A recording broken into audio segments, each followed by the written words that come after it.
नमस्कार, कैसे हैं आप लोग। मेरे ख्याल से अच्छे होंगे और अपनी पढ़ाई लिखाई खूब अच्छे से कर रहे होंगे। आपकी पढ़ाई और आसान हो जाए, आपको लक्ष्य प्राप्त करने में और आसानी हो, इसीलिए ये वीडियो बनाया जा रहा है। ये वीडियो अगर आप पूरा देखते हैं तो आपको कुछ ना कुछ ऐसा ज़रूर मिलेगा जिससे आपकी ये यात्रा बड़ी आसान होगी। जब कोई भी आप एग्ज़ाम देने चलते हैं और उसमें तरीके से शुरुआत करते हैं तो कहा जाता है वेल बिगिन हाफ डन। आधी यात्रा आपकी वहीं पे समाप्त हो जाती है। जैसे कहा जाता है कि आपको दो शहरों के बीच की यात्रा करनी है। फॉर एग्जाम्पल, लखनऊ से गोरखपुर आपको जाना है और इसके कई रास्ते हैं। हो सकता है आप फ्लाइट से बॉम्बे चले जाएं, बॉम्बे से फिर फ्लाइट पकड़ें और गोरखपुर आ जाएं। हाँ, हो सकता है समय आपको कम लगे फ्लाइट से चलने के कारण, लेकिन सबके बस की बात नहीं है। दूसरा रास्ता है कि आप एक सीधा रास्ता पकड़ें और 5-6 घंटे की दूरी जो हाईवे की है उसको तय करके पहुंच जाएं। इसीलिए पहले ही रास्ते तय कर लेने होते हैं, पहले ही साधन जुटा लेने होते हैं, और अगर आप इसमें सफल रहते हैं तो आपकी यात्रा बहुत आसान हो जाती है। जब आप कोई एग्जाम देने चलते हैं तो उस एग्जाम में एक सिलेबस आपको दिया जाता है और उस सिलेबस में मोटे तौर पर वो बातें लिखी होती हैं जहां से क्वेश्चंस पूछे जाते हैं। चाहे वो यूपीएससी का सिलेबस हो, चाहे किसी पीएससी का सिलेबस हो, एसएससी का सिलेबस हो, इवन एकेडमिक में भी सिलेबस होता है और उसी सिलेबस से क्वेश्चंस आते हैं। कुछ क्वेश्चंस कठिन होते हैं, कुछ सरल होते हैं। कई बार कठिन क्वेश्चंस को आप कहते हैं कि आउट ऑफ सिलेबस है, लेकिन जब जीएस की बात होती है तो यह है जनरल स्टडी, तो थोड़ा बहुत इधर उधर पूछा भी जाता है तो कोई चिंता करने की बात नहीं है, क्योंकि 100% क्वेश्चन आपको नहीं करने होते हैं। कट ऑफ 65 से 70 के बीच में इतने परसेंट करने के बाद में आप प्राप्त कर पाते हैं और सफल हो जाते हैं।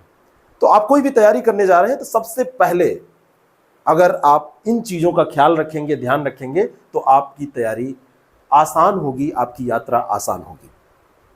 सबसे पहले आप जो भी एग्जाम देने जा रहे हैं उसको सिलेबस, जो उसका सिलेबस है, उसके सिलेबस को बहुत सही से देखिए। उसका सिलेबस उठाइए और सिलेबस को पूरा रीड करिए, पढ़िए, शुरुआत से अंत तक पढ़िए, कई बार पढ़िए। सिलेबस इतनी बार पढ़िए कि आपको सिलेबस याद हो जाए। लेकिन दूसरी बात यह होती है कि सिलेबस में सब कुछ नहीं लिखा होता। सिलेबस में मोटे तौर पर चीजें लिखी होती हैं। इतिहास पूछा जाना है तो केवल इतना लिखा होता है, भारत का इतिहास या विश्व का इतिहास। जब भारत का इतिहास इसने लिखा है तो आपको तुरंत समझ लेना चाहिए कि भारत के इतिहास को हम प्राचीन, मध्यकालीन और आधुनिक, इन 3 भागों में बांटते हैं। स्वतंत्रता संघर्ष भी पढ़ते हैं। तो उसी समय आप इसको सोच लीजिए, क्योंकि इतिहास का अध्ययन ही 3 भागों में बांट के किया जाता है, भारत के इतिहास का अध्ययन। तो उसने अगर लिख दिया कि भारत का इतिहास, तो ये तो अंडरस्टूड है। आपने ये समझ लिया, ऐसे भूगोल समझ लिया, ऐसे आपने साइंस समझ लिया, इकोनॉमी समझ ली, सारा कुछ समझ लिया और पूरा सिलेबस याद कर लिया। याद करने का मतलब यह है कि समझ के साथ याद कर लिया कि यहाँ यहाँ से क्वेश्चन आने हैं।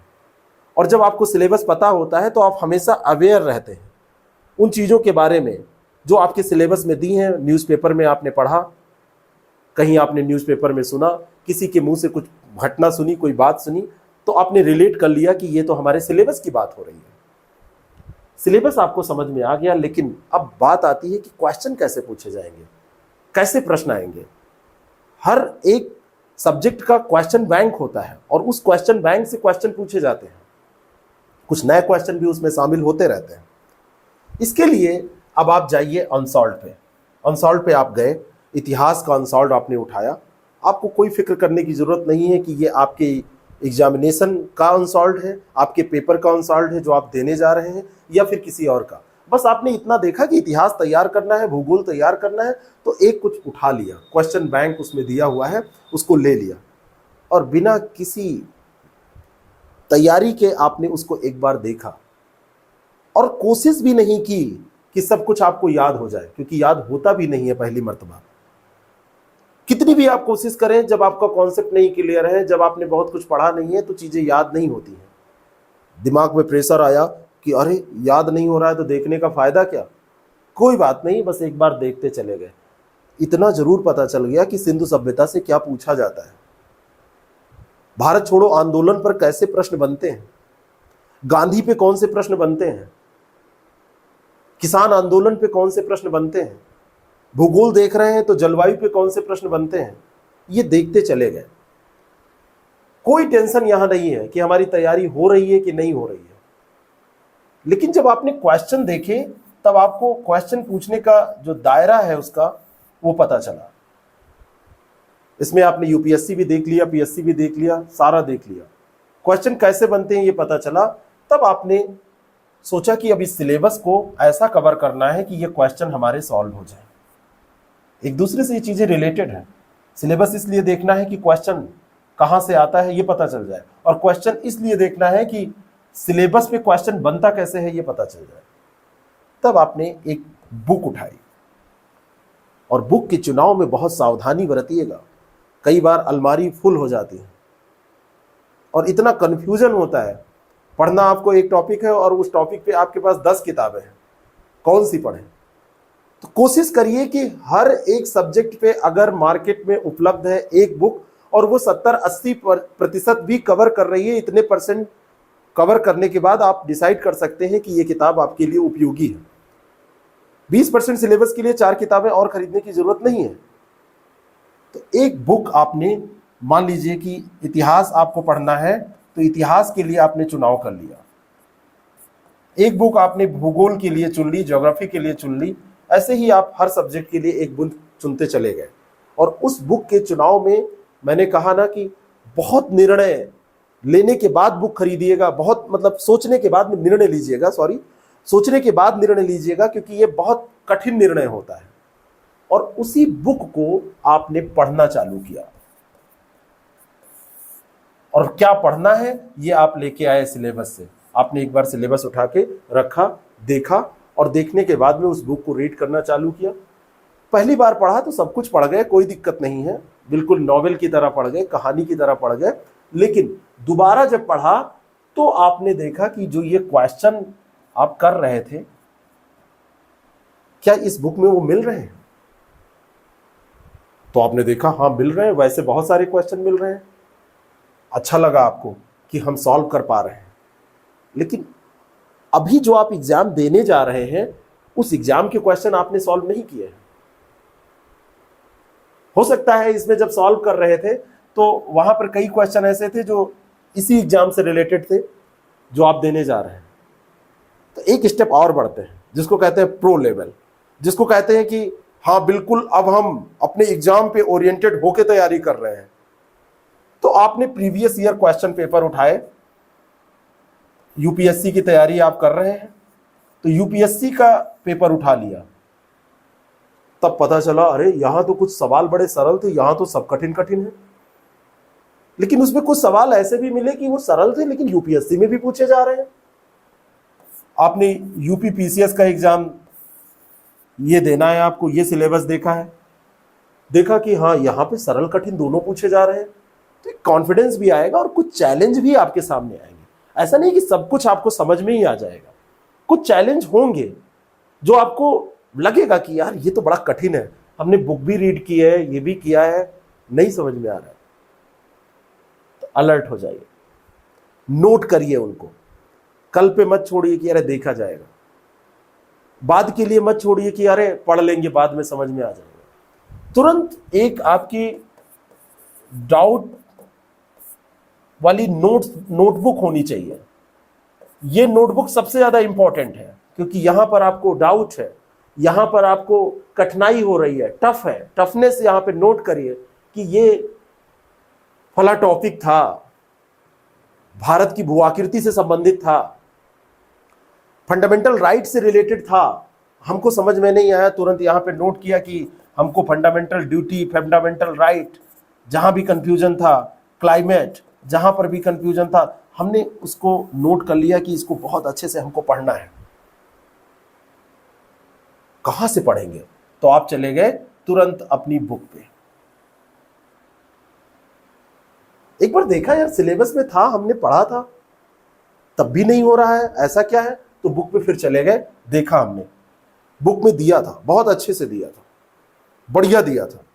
जैसे क्वेश्चन आपने किया कि उष्णकटिबंधीय सवाना क्षेत्र की विशिष्ट जलवायु निम्नलिखित में से कौन सी है। आपने बुक में पढ़ा था सवाना क्षेत्र के बारे में, सवाना क्षेत्र के बारे में वहां पे लिखा था कि ये सब ट्रॉपिकल जोन में है। सवाना क्षेत्र के बारे में आपको याद था कि ये तो घास वाला मैदान पाया जाता है, लेकिन ये याद नहीं आ रहा है, आप डिसाइड नहीं कर पा रहे कि उसको कहेंगे क्या। वर्ष भर वर्षा होती है, केवल सर्दियों में वर्षा होती है, एक अत्यंत छोटा शुष्क मौसम होता है, निश्चित तौर पर शुष्क और आर्द्र मौसम होता है। इसमें से किस कैटेगरी में उसको रखेंगे? भाई इन्हीं चारों में से कुछ एक है जो कहा जा सकता है उसकी विशेषता है, क्या कह दे, समझ में नहीं आ रहा है। तो तुरंत आपने अपनी किताब में सवाना या सूडान जलवायु खोला और देखा सबसे पहले अपने डाउट को कि हाँ इसको क्या कहते हैं। तापमान की कुछ बात हो रही है, क्योंकि यहां पर आपने चैप्टर कैसे डिसाइड किया था, यहां पर लिखा था जलवायु, तो आप जलवायु वाले चैप्टर पे गए। फिर सवाना क्षेत्र लिखा था तो जलवायु में सवाना क्षेत्र खोला। तापमान में लिखा था कि सवाना की जलवायु आर्द्र और सूखे मौसमों में बटी हुई है। याद आ गया, हाँ यार इसको पढ़ा तो था, पता नहीं क्यों नहीं याद आ रहा था। यही याद करना है, यही अभ्यास करना है। एग्जामिनेशन हॉल में सबसे बड़ी चुनौती यही होती है, जितना ज्यादा आप ढो के ले जा पाएंगे एग्जामिनेशन हॉल तक, वही आपका अभ्यास है, वही आपकी सफलता सुनिश्चित करेगा। आपको लगा कि यार बात तो बड़ी सरल थी, लेकिन यार हो नहीं पाई, तो इससे पता चला कि अगर थोड़ा सा लैंग्वेज चेंज कर दे रहा है वो। यहां आपने पढ़ा था सवाना की जलवायु आर्द्र और सूखे मौसमों में बटी है, और उसने यहाँ पे थोड़ा सा कह दिया कि निश्चित तौर पर शुष्क और आर्द्र मौसम। तो ये भी ध्यान रखना है कि जो एग्जाम आप दे रहे हैं वहां पर शब्दों से भी खेल होते हैं, शब्दों के साथ खेला जाता है, आपको कंफ्यूज किया जाता है। तो थोड़ा सा प्रो लेवल की तैयारी करिए। और यही नहीं, जब आए ही हैं तो सवाना का तापमान पढ़ा तो सवाना का वर्षण भी पढ़ ले कि यहाँ 100 से 150 सेंटीमीटर वर्षा होती है। इसका विस्तार भी पढ़ लें कि 10 डिग्री से 20 डिग्री उत्तरी और दक्षिणी अक्षांशों के बीच में यह विस्तृत है। हमको टेम्परेचर पता चल गया, रेनफॉल पता चल गया, तो वनस्पति इसी पे निर्भर करती है, वनस्पति के बारे में भी पढ़ लिया। और यहाँ की इकोनॉमी कैसी होगी तो ये भी आपने देखा कि वहां पे मैदान पाए जाते हैं, घास के मैदान पाए जाते हैं, तो पशुपालक भी पाए जाएंगे, डेयरी उद्योग भी वहां पे डेवलप हो जाएगा। थोड़ा सा रिलेट कर लिया। तो आए थे केवल इतना देखने और तैयारी और ज्यादा कर ली, कई टॉपिक रिवाइज हो गए, हो सकता है आते रहे हो सकता है इस पे ध्यान ही ना गया हो, वो भी हो गया। एक स्तर आप ऊपर बढ़ गए, एक लेवल ऊपर बढ़ गए। डाउट क्लियर करने के चक्कर में आपने अपने नॉलेज को बढ़ा लिया, आपका नॉलेज बढ़ गया। सिलेबस याद है आपको, अनसॉल्व पेपर किया है, क्वेश्चन दिमाग में घूम रहे हैं, बुक में आपने पढ़ा है, टॉपिक घूम रहा है। और न्यूज़पेपर में वैसी ही कोई एक घटना आपने पढ़ी, वैसा ही कुछ आपने पढ़ा कि वहां पे भूस्खलन हो गया, तो आपने रिलेट कर लिया। आपने पढ़ा वहां पे बाढ़ आ गई, वहां पे सूखा पड़ गया, तो आपने क्लाइमेट से रिलेट कर लिया। एक आर्टिकल आपने पढ़ा कि वहां पे कुछ खोजा गया है, जिससे पता चलता है 5-7 हजार वर्ष पहले कैसा कुछ था, तो आपने इतिहास वाले टॉपिक से रिलेट कर लिया। आए दिन राजनीतिक उथल पुथल मची रहती है, आपने पॉलिटी से रिलेट कर लिया। फलाने नेता किसी दल में शामिल हो रहे हैं, तो दल बदल अधिनियम से आपने रिलेट कर लिया। कोई बात हुई, कहीं अधिकारों की बात हुई, तो आपने फंडामेंटल राइट से रिलेट कर लिया। कहीं भ्रष्टाचार का मुद्दा आया, कहीं पर चोरी डकैती का मुद्दा है, तो आपने प्रशासन से रिलेट कर लिया। न्याय व्यवस्था के बारे में भी आपको पढ़ना है, जुडिशरी से रिलेट कर लिया। तो ये न्यूज़पेपर हर जगह से आपको रिलेट कर रहा है, तो इसको कैसे छोड़ सकते हैं। डेली न्यूज़पेपर आजकल बड़ा शॉर्ट चल रहा है कि सार हम पढ़ ले रहे हैं। अरे क्या करेंगे, सिनॉप्सिस हमको मिल जा रही है, हमको पूरा जिस्ट मिल जा रही है। आपको अगर खाना है और खाना खाने की जगह आपको केवल टैबलेट्स दे दी जाए जिसमें सारे तत्व मिल जाए, मजा आएगा? नहीं मजा आएगा, रोज नहीं खा पाएंगे। हाँ बीमार है, नहीं खा पी पा रहे हैं तो ठीक है, आपको जूस वगैरह दे दिया गया। ये डेली न्यूज़पेपर जो है, ये आपको जैसे खाना चबा चबा के खाते हैं तो चीजें आपको मिलती हैं, वैसा कुछ सिखाता है। और जब आप इसकी जिस्ट पढ़ते हैं तो वो जिस्ट कुछ वैसे टैबलेट और जूस की तरह होती है। इसको जब आप पढ़ते हैं तो ये सारे टॉपिक जीएस के रिलेट होते हैं। करंट अफेयर तो तैयार होता ही है, जीएस भी इससे तैयार होता है। कैसे? क्योंकि उन टॉपिक को जिनको आपने पढ़ रखा है वो भी सामने आते हैं, कुछ समझ में नहीं आता है, फिर से इसके माध्यम से भी आप अपना डाउट क्लियर करने बुक तक जाते हैं। जो इसमें समझ में आ गया तो ठीक है, नहीं आया तो यहां पढ़ के, और उसके साथ जैसे मैंने कहा ना, पढ़ने गए थे तो कुछ और पढ़ लेते हैं, थोड़ा बहुत और जानकारी बढ़ती है। और ये क्रम लगातार चलते रहना चाहिए, चलते रहना चाहिए।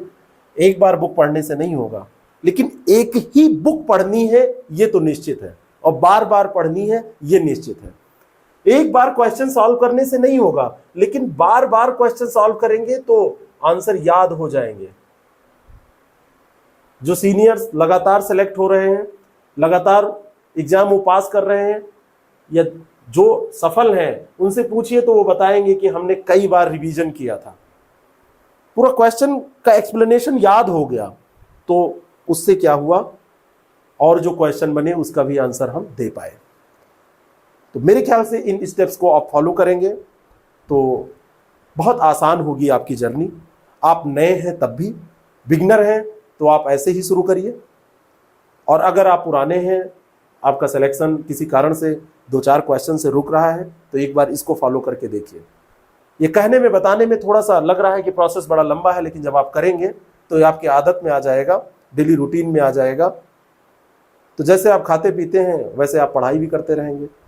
भूख लगती है तो आप खाते हैं, डाउट होगा तो आप बुक पे जाएंगे, क्वेश्चन देखेंगे, और आपकी तैयारी अच्छी होगी। All the very best.